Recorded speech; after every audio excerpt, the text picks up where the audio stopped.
Part of my mission with this podcast is to highlight what is actually working in schools, to find educators doing great work and shine a light on them.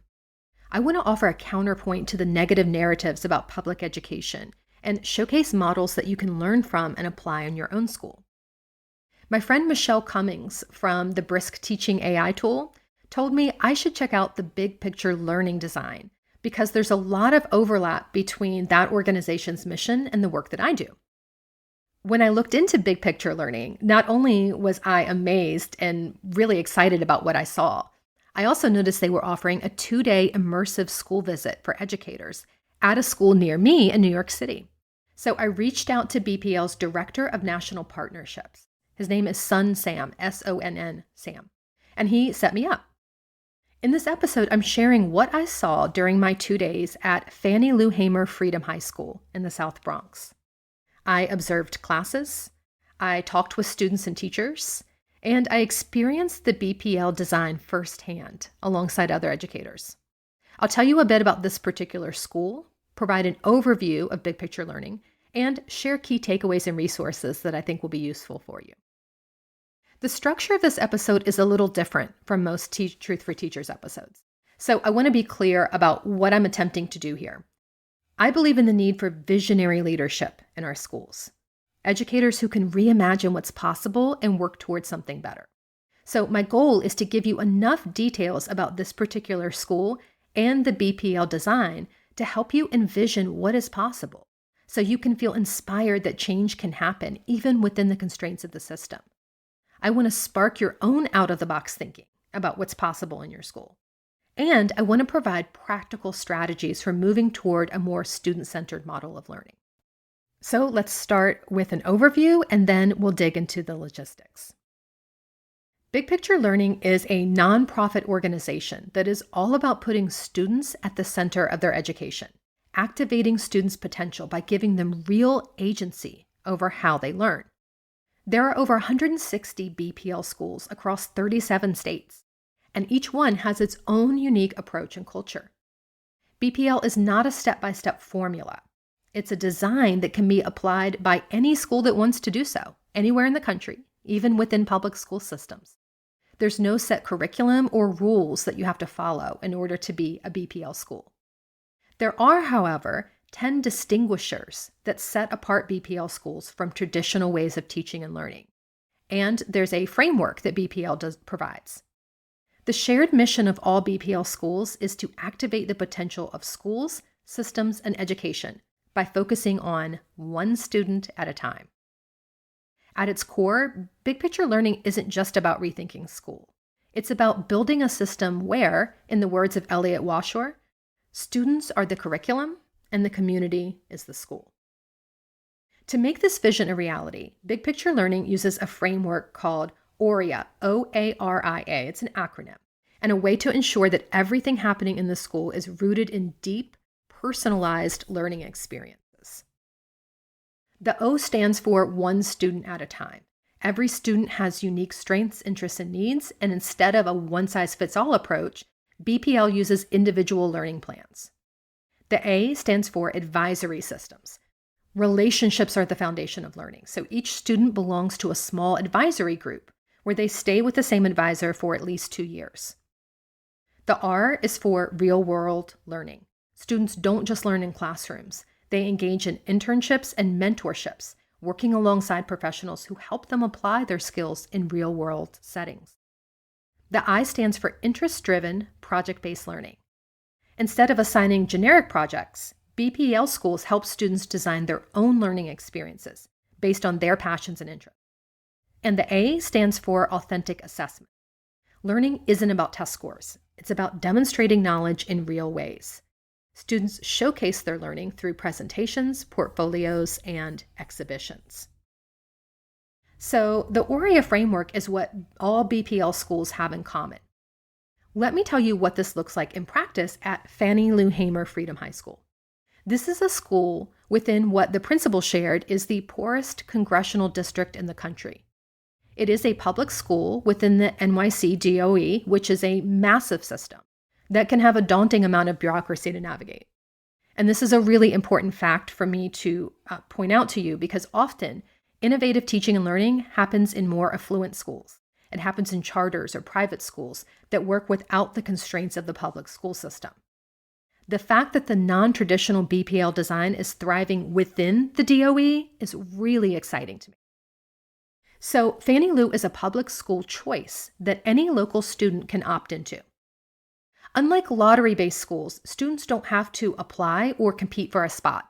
They just have to select it instead of the larger, more traditional high school in the community. For some students, this choice is life-changing. One student told me that they chose Fannie Lou because their old school didn't feel safe. Here, they shared, I feel like part of a community. I have access to a social worker. I have relationships with teachers and staff in a way I never had before. Another student said, before, I didn't find it important to have relationships with staff or friends. Now I know my principal. That wasn't even possible in my previous school. Teachers also choose to be here. They believe in the design, and they're committed to student-driven learning. Families, too, have to be all in. They agree to attend exhibitions, engage in their child's learning, and understand that this school operates differently than a traditional one. All parents, kids, and teachers are taught the markers of high-quality learning so that they're not looking to test scores or weekly quizzes to see how well kids are doing. And this buy-in is critical because students at Fannie Lou are opted out of standardized testing. Yes, you heard that correctly. They use a portfolio-based assessment method that I'm going to share more about later on. I'll also mention that the local elementary and middle schools in the area do not follow the BPL design and were described to me by folks at Fannie Lou as traditional and compliance-based in their approach to learning. So students arrive at Fannie Lou accustomed to compliance-based learning, where their primary role was to follow instructions rather than to engage in deep inquiry.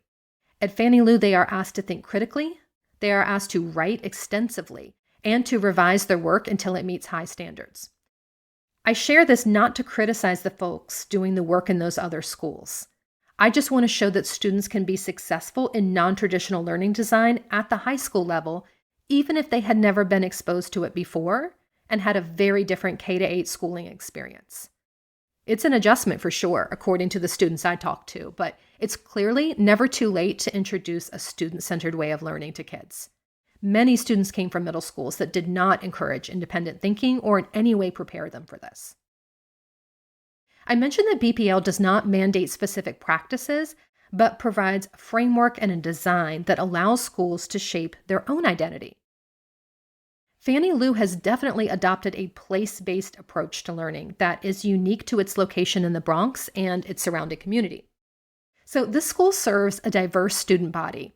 Around 29% are identified as special education, 16% are English learners, and 94% come from low-income households. Fannie Lou's educators make it clear we are here to serve everyone in the community. And it's viewed as more than just a school. It's seen as a community hub. The nonprofit organization Children's Aid has an office inside the school, providing wraparound services so that teachers can focus on teaching. They help with everything from social services to food support. One staff member shared with me, we think differently about parent involvement. Our school treats kids like young adults rather than micromanaging their behavior. We don't call parents for every little thing. And we help in small ways that you don't always notice. If we have extra food in the pantry, we make sure the kids take it home. Around the holidays, we send home food too. So we're not just calling home if a kid is doing good or bad, we're making sure they're okay.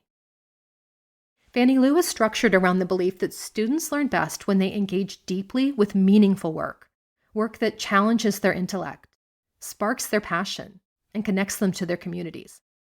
The roots of this philosophy go deep, and even the name of the school is intentional. Fannie Lou Hamer Freedom High School draws inspiration from the Highlander School in Tennessee, which was known for training civil rights activists and fostering education as a tool for liberation. It was named to honor the legacy of Fannie Lou Hamer, who was a civil rights activist who fought for voting rights and social justice, despite enduring brutal oppression. The school's founder saw striking parallels between the systemic struggles faced by Black communities in the 1960s American South and the social, political, and economic challenges of the South Bronx in 1984, when the school was founded. The addition of the word freedom to the name was drawn from the 1964 Freedom Summer and its Freedom Schools, which aimed to educate and empower students to challenge injustice, principles that align closely with this school's mission. So Fannie Lou Hamer Freedom High School exists not just to commemorate her legacy, but to embody her vision of education as a means of self-determination and collective struggle for justice. The core idea is that people should become agents in their own learning and in their own lives. Freedom School teachers were trained to ask students questions and challenge them to find their own solutions, rather than simply deliver information. And that mindset is alive at Fannie Lou, where students are expected to think critically, reflect on their learning, and take an active role in shaping their education. The class sizes at Fannie Lou are remarkably small.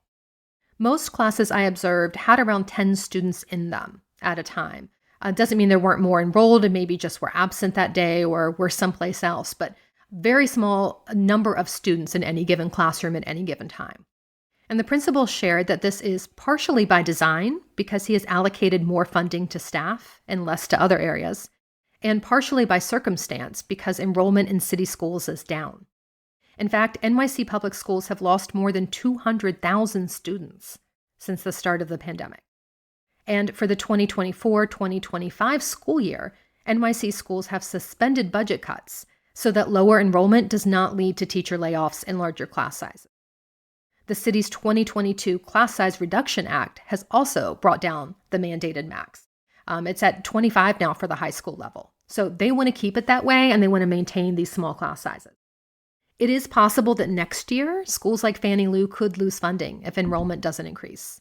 But Principal Jeff Palladino says, we're hoping to get the students back. If that doesn't happen, he's made it clear he would rather cut from other areas before cutting staff, because relationships are the heart of the school. The low teacher-to-student ratio and the small school size, around 480 students, is invaluable for kids who felt invisible in their previous schools, who didn't have a strong support system, or who needed a place where learning was about more than just memorization and test scores. But the small school design does come with trade-offs. There are things that Fannie Lou simply can't offer. There's no marching band. There's no 3-language course options. There's fewer extracurriculars. Students who select Fannie Lou know they won't be taking AP classes, as those aren't part of the design. Instead, they're choosing a school that is committed to serving students as whole people, honoring their intellect, and giving them space to find their purpose. In addition to smaller class sizes, the personalized attention and family atmosphere of the school are a result of block scheduling. There is no class period at Fannie Lou that is shorter than an hour and 15 minutes, and this really allows students to go deep in their learning. One student shared that in their previous school, they had 8 teachers a day. Here, with longer block scheduling, they have just 2 to 4 teachers per day, and that makes it a lot harder to go unnoticed or to skip class. They said, in my previous school, teachers often needed reminders of my name. I had to keep telling them who I was.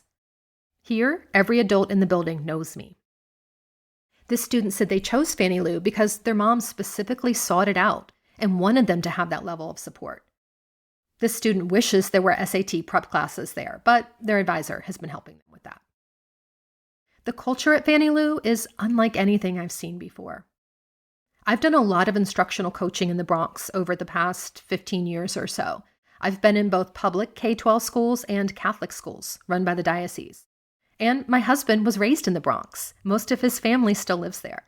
So I'm really familiar with the culture and the history as well as what's happening in the local schools.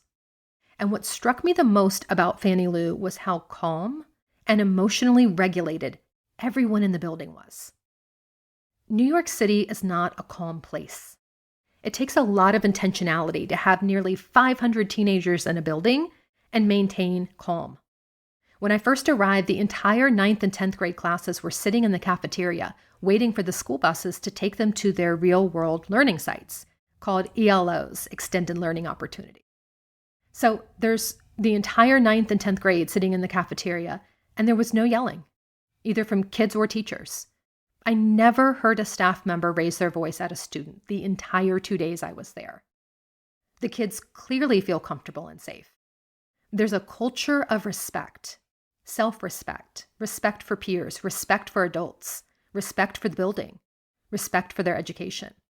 And anyone who works in schools knows how incredibly difficult this is to pull off and how precarious any moment of calm can be.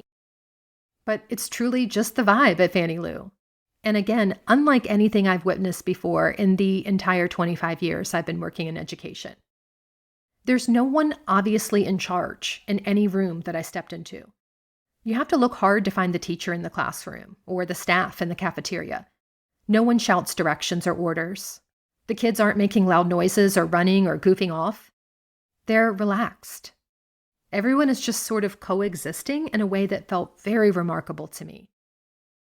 We did a Zoom call in the cafeteria on our last afternoon with students at a BPL school in Philadelphia, and students from Fannie Lou not only ran the panel and the Zoom meeting, but also participated in the cafeteria with the educators who were visiting the school. The Zoom call lasted about 45 minutes. It was projected onto the screen, and students were orchestrating the entire thing. And every single student who was in the audience, sitting in the chairs watching the Zoom call with us, all of them were participating appropriately with no reminders. Phones are kept in yonder pockets, so students have them in their possession, but they are not able to access them at all. No phones at all during the school day, not even between classes, lunchtime, etc. So no one was staring at their phone. They were not having lengthy side conversations with their friends. They asked questions of their peers in the Zoom meeting, and the questions were on topic and appropriate. And I'm making such a big deal of this because this level of functionality within the school was not achieved with compliance, fear, threats, punishment, or crushing kids' spirits by forcing them to do what they're told. This is what genuine buy-in looks like. This is how kids behave when they're really invested in their learning, when they're invested in themselves. This is how kids act when they value and respect themselves. They extend that respect to others in the learning environment. I observed adults willingly sharing power with kids. The kids call their teachers by their first names, and they know each other. The school has metal detectors at the entrance with NYC school safety agents conducting checks. But even the safety agents know the kids and greet them by name. A process that could feel dehumanizing is humanized by the relationships they have. It's not a police officer making sure you're not going to bring harm to the school. It's a safety agent keeping you safe, looking out for you, checking in with you and your peers. So what exactly is happening in the learning environment that's creating this kind of culture? Well, the advisory period was something that came up again and again when talking to staff and students. In big picture learning schools, advisory is not an extended homeroom, and it's definitely not a glorified study hall. It's the opposite of that. Advisory is about relationships, relevance, and rigor. A structured, intentional space where students and advisors build deep connections that support both academic and personal growth. At Fannie Lou Hamer Freedom High School, students stay with their advisory group for 2 years, with mixed grade advisories for 9th and 10th graders, and then a new set for 11th and 12th graders. They also switch advisors when they move into the upper division, but this sense of community remains. Another differentiator with advisory is the amount of time that is dedicated to it. 1 entire hour a day, 4 days a week. Each week, advisory follows a 4-day structure. 1 day is for academic assistance, a chance to catch up on work and get support. 1 day each week is for life beyond Fannie Lou, which means discussing college, careers, future plans. 1 day is focused on restorative justice and socio-emotional learning, helping students develop conflict resolution skills and emotional intelligence. And 1 day is purely about community building, playing games, having fun, deepening relationships. Advisory is the backbone of student support. Each advisor is responsible for parent communication, for texting parents, keeping them informed, and addressing concerns before they become bigger issues. This means that teachers share the workload of community outreach, family outreach, rather than placing all the burden on the subject area teachers. If a student is struggling, the advisory period gives the advisor a built-in hour each day to check in, to problem solve, to reach out to families as needed. One of the staff members shared that if they notice a change in a student, they'll mention it to that student's advisor. Like, hey, have you seen this? Have you had a chance to talk to them? Have you reached out to their parents? A lot of times at the middle and high school level, these kinds of things can fall through the cracks because it's not really clear which teacher is responsible. And some teachers end up doing it all while some do none. The advisory system really solves that problem. For students that I talk to, advisory is more than just a class. It's a family. One student described it like this: my advisor is like my school mom, and the other kids in my advisory are like my siblings. If we have problems, we have to work it out because we're a family. The relationships formed in advisory extend beyond the classroom too. Another student told me, if I see someone getting picked on in the hall, I stand up for them because I'm going to have to look them in the eye at advisory. This kind of deep, ongoing connection is what makes advisory different at Fannie Lou. It's not an afterthought. So the major differences in the way Fannie Lou is structured versus a more traditional school are the lengthy advisory period with continuity over the years, so it feels like a family, and the kids and advisor get to know each other really deeply. The other major difference is the longer block schedule, where classes are at least an hour and 15 minutes long. And it's the looping with teachers over the 9th and 10th grades, and again in 11th and 12th. It's the smaller school size and the smaller class size. Let's talk now about the difference with academics and how teaching and learning are different within this BPL school. At the heart of Fannie Lou's design is an emphasis on habits of mind: viewpoint, evidence, connections, relevance, and conjecture. In practice, this often sounds like, what do I think? Why do I think this? Why does it matter? These questions guide students in every aspect of their learning. The group of us who were participating in the school visit saw this over and over again when we interacted with students. They had ingrained the habit of identifying what they think, examining why they think that, and why it matters. These kids are highly opinionated and quick to justify their opinions. They spontaneously use language like, I think this, and I can defend that belief because of this. This is in large part because writing and revision are central to the school's approach. With no standardized tests and a portfolio-based approach to assessment, kids are accustomed to having to defend their learning. All students are required to reflect on each project to develop metacognition, the ability to think about their own thinking. Instead of focusing on grades, students are ranked on a 1 to 4 scale, with 4 being the highest. Interestingly, there's no bells signaling the start and end of classes. Instead, the day flows in structured 15-minute increments that both students and teachers understand intuitively. The result is an environment where learning feels more natural and is less dictated by external constraints. So everyone doesn't change classes all at the same time. It's a much more natural flow. The curriculum itself is highly interdisciplinary. In grades 9 and 10, students take integrated math and science courses and integrated ELA and humanities courses, with frequent opportunities to work across all 4 subjects. One standout example is a project on the Bronx River and environmental racism, which helps students explore how the South Bronx Expressway divided communities and contributed to environmental and social injustices. This kind of extended learning opportunity, or ELO, goes beyond the classroom. Students engage with real-world institutions, such as J.P. Morgan or Madison Square Garden, to see how their learning connects to broader societal systems and companies. Fannie Lou actively integrates community-based learning into its weekly schedule. On Tuesdays and Thursdays, half of the 9th and 10th graders leave the school to engage in service learning in the mornings. They rotate between local schools, community centers, environmental projects, and even recreational activities like tennis. Those of us participating in the school visit got to experience these extended learning opportunities. And true to the big picture learning design, we weren't told which one to go to or what to do. We had 3 choices. I selected the Bronx River Arts Center, where students were exploring storytelling through 2D art. I also got to visit the Bronx River Environmental Center, directly across from the school, where students test the water quality and can speak extensively on whether the Bronx River is healthy. Spoiler, it is. The plant and animal habitats are now thriving there, thanks in large part to community activists, organizers, the work of young people, and partnerships with local schools. Now, here's the really cool part for those of us who are obsessed with protecting teachers' planning time. You know that's my big thing. Half of the 9th and 10th graders leave the building for 3 hours on Tuesday mornings, and the other half on Thursday mornings. The Spanish and art teachers, along with paraprofessionals, accompany the students who leave the building.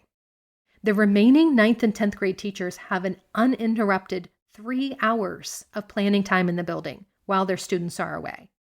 So maybe Tuesday morning you have that planning time, and then Thursday morning you teach the 9th and 10th graders who aren't leaving the building. It is a win for everyone. So 9th and 10th graders do these ELOs, and then for 11th and 12th graders, internships take place in the middle of the school day, providing hands-on experiences that align with their interests. While the school is unable to offer a full year internship for every student due to its size, there's almost 480 students, the commitment to real-world learning remains central, and every student who wants to work during the summer is guaranteed a job. They have 100% summer employment rates. What's most exciting to me is that all of this is happening within existing systemic constraints. Like all 160 big picture learning schools across the 37 states that have these schools in them, Fannie Lou exists within a compliance-driven system. All of these schools, all 160 big picture learning schools, are graded on performance, including standardized test scores. Even though Fannie Lou has been exempt from certain state tests, the school still has to navigate the reality of proving success in a way that satisfies the system. As Sun Sam, the director of national partnerships for BPL, put it, our schools have to do 2 dances. Everything starts and ends with students, but we also exist in a compliance-driven system that will shut us down if we don't perform. So we have to do salsa, waltz, everything, and get good at lots of different dances. This means balancing interest-based, student-driven learning with traditional accountability measures. Sun suggested approaching this through the lens of a guiding question. How do you find high-quality learning in your community? What does it look like, and what does it sound like? He says, if you don't have a clear definition, and staff and students don't have a shared understanding of what high-quality learning looks like, you have to start there. Otherwise, they'll just say they want 37 AP classes. But high-quality learning is about young people's agency, diving into things they're interested in. That's what we have to figure out. Who are we as a school, and what do we value about high-quality learning? This is the rationale for project-based learning. It isn't just about completing assignments, it's about engaging with meaningful work. PBL can take different forms. It can be student-driven, so projects based on individual interests and passions. It could be based on real-world problem-solving, tackling authentic challenges in the community. Or it could be connected to existing good work, building on initiatives that are already making an impact. The most powerful projects integrate academic skills, industry skills, and social-emotional skills, what some call the trifecta of deep learning.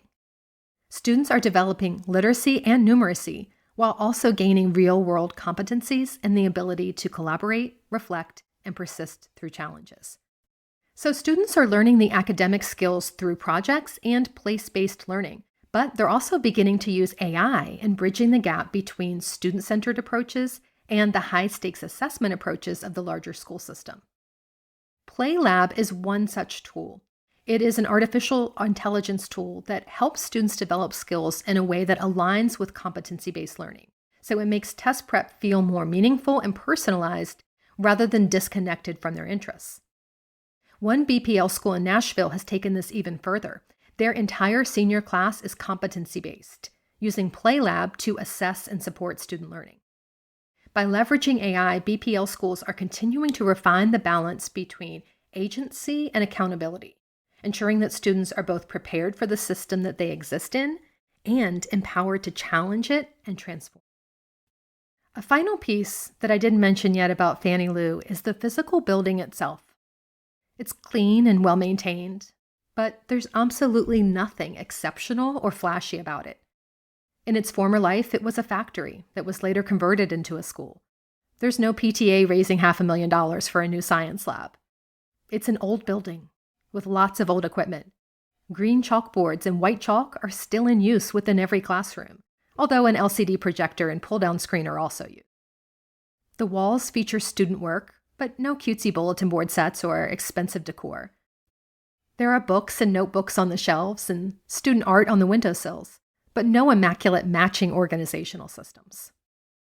In short, the resources and circumstances that Fannie Lou operates within are in line with what's typically available to other schools.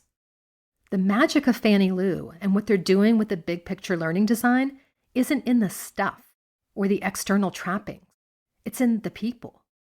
It's a model of what it looks like to actually make relationships the center of a school, instead of paying lip service while spending the vast majority of time and resources on traditional ways of education. There's nothing fancy happening. There's no magic bullet. There's no one trick that will transform your school about this approach. The BPL design is about slow, steady change over time, about honoring students' intellect and truly empowering young people through a highly deliberate and intentional way of centering their interests and lives. And it's energizing for me to see because there's a hopefulness in that. Something better is possible for our schools, for our educators, for our young people. I hope that what I've shared in this episode, as well as in the article that goes with it, will help you envision what else might be possible in your school. Click the link in the show notes to get access to all kinds of different resources, from the 10 distinguishers to examples of what to say and do during the advisory period. There's lots of great stuff there. And if your school is doing great things and you'd like for me to come and amplify the work of the educators in your community, let me know. I would love to come and take a visit and share out the awesome stuff you're doing. Have a great week. You can do this. And remember, it's not going to be easy. It's going to be worth it.